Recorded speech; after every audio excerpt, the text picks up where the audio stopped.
No se me duerman, por favor, no se me duerman los invitados. Les queremos dar la bienvenida a Percy Medina, jefe de la misión en Perú de Internacional IDEA, y a Fernando Tuesta, profesor de Ciencias Políticas de la Universidad Católica.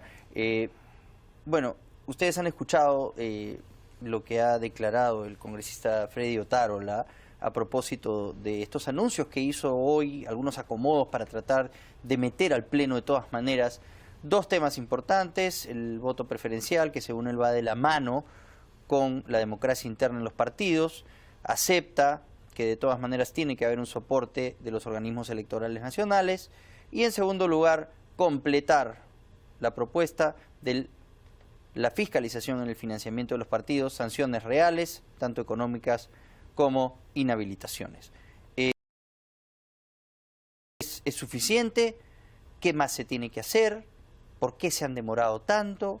Yo le decía que siempre ha estado en manos esto del nacionalismo y no se ha hecho nada. O sea, esta reforma debería ser mucho más completa, mucho más seria.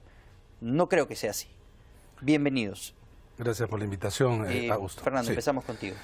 Bueno, de lo escuchado por el congresista Otárola, es cierto, 5 años ha estado encabezada la comisión por Gana Perú del Partido Nacionalista. Es claro incluso las diferencias, porque había un dictamen de la comisión anterior, no están tomando sino incluso se critica que no se hizo el procedimiento adecuado. Pero más allá de eso, lo que muestra, y no solamente en el nacionalismo, sino en general, que los partidos no tienen una propuesta incluso, digamos, común entre ellos. Tampoco va de la mano con una voluntad política de los principales líderes del país. Ellos en realidad se han hecho de costado, porque si se hubieran puesto de acuerdo en algunos puntos, yo estoy seguro de que las bancadas hace rato hubieran aprobado. Pero no existe voluntad política, dejan a sus bancadas, y las bancadas dejan casi a sus propios integrantes que cada uno más o menos, interceda en uno u otro artículo. No, lamentablemente no hay voluntad. Y lo que te ha dicho el congresista es lo que él piensa, pero eso no quiere decir que está en el dictamen. En el dictamen no está eliminación del voto preferencial. En el dictamen no está la presencia de los organismos electorales en democracia interna. Además, quiero aclarar un punto que suele confundirse. No es lo mismo asistencia técnica, observación, supervisión, fiscalización y organización. La única manera de intervención que tienen los organismos electorales y tendría un impacto positivo es que el RENIEC elabore los padrones de los partidos. Los partidos son incapaces de tener su propio padrón. En segundo lugar, que la OMPE organice las elecciones de manera simultánea, cosa que parece que el congresista no está muy de acuerdo. Y en tercer lugar, que sí el Jurado Nacional de Elecciones fiscalice y resuelva las controversias derivadas de los conflictos que se puedan producir en estas elecciones. ¿Y eso sería una suerte de financiamiento indirecto? Porque eso no le cuesta a los partidos. Efectivamente, y uno se pregunta entonces por qué no quieren.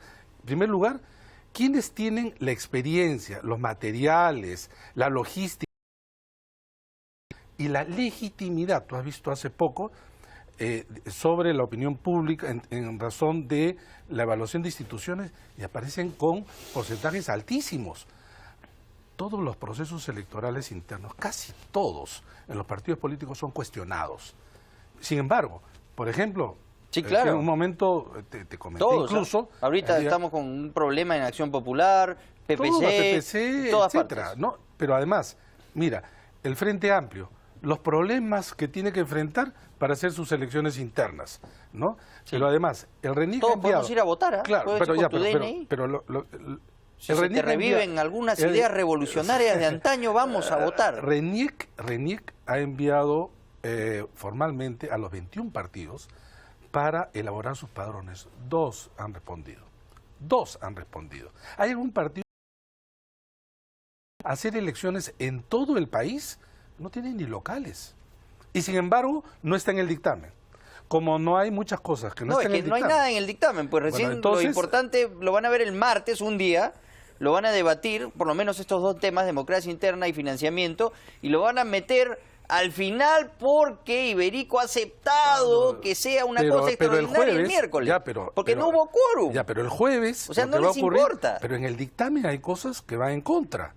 Tú las has dicho en algún momento.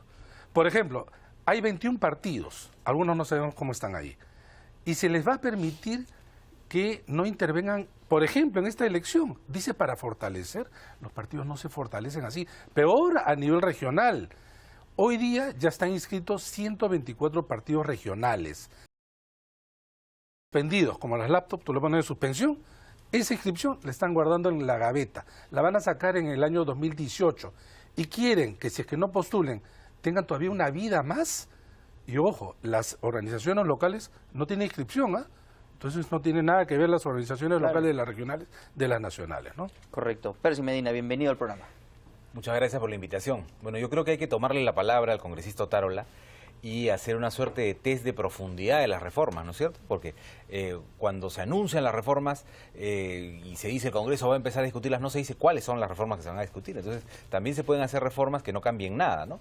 La típica estrategia gatopardista. Cambia algunas cosas para que parezca que algo se cambió, pero no he cambiado lo sustantivo. Entonces yo creo que lo importante es medir cuál es la profundidad de las reformas que se hagan.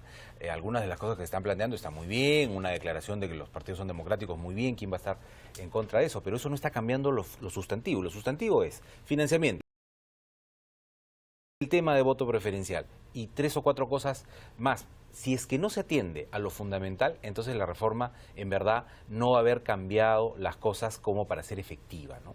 O sea, uno puede modificar, entonces la reforma en verdad no va a haber cambiado las cosas como para ser efectiva, ¿no?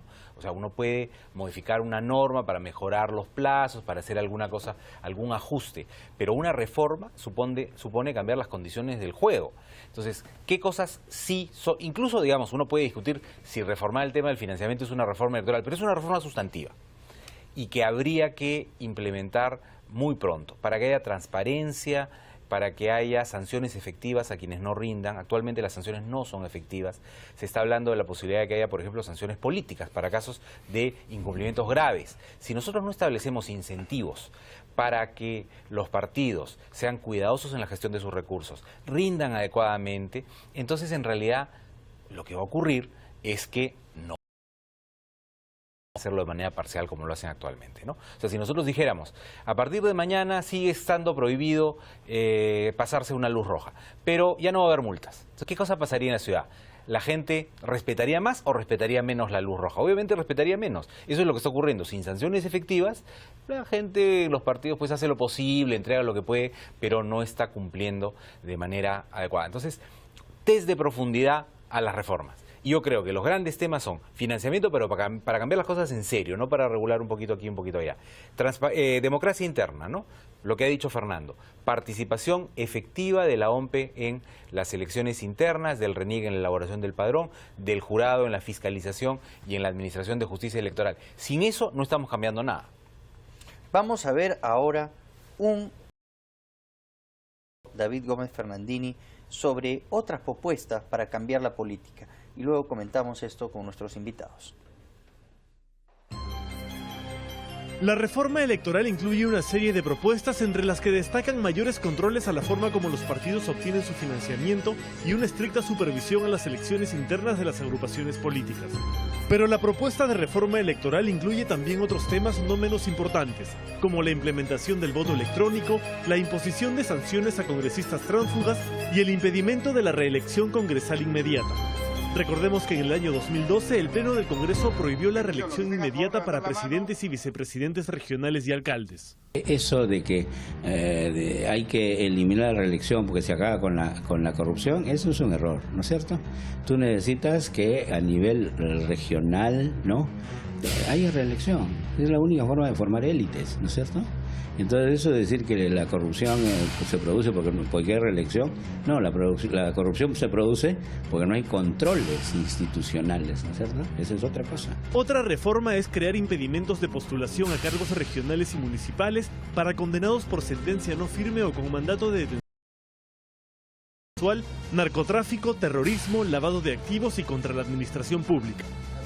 Además, la obligación de declarar en la hoja de vida su relación de procesos penales en trámite, sentencias por violencia familiar, historial de afiliación a partidos políticos y sus bienes y rentas. Debería ser algo que se coloque en la hoja de vida.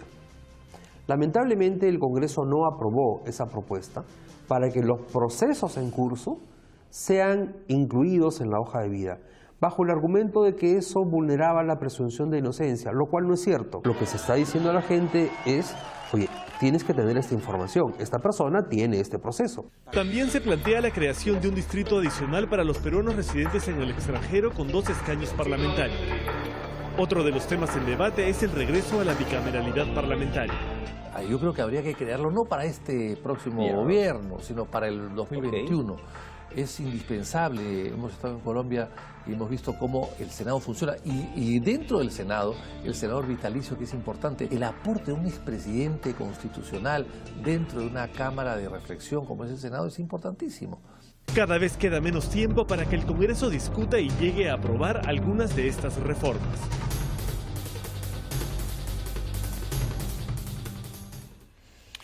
Percy, esta vez comenzamos contigo. A ver, algunas de estas ideas que puedan ser, que suenan interesantes en general, es algo que se viene hablando mucho, pero que nunca se hace efectivo.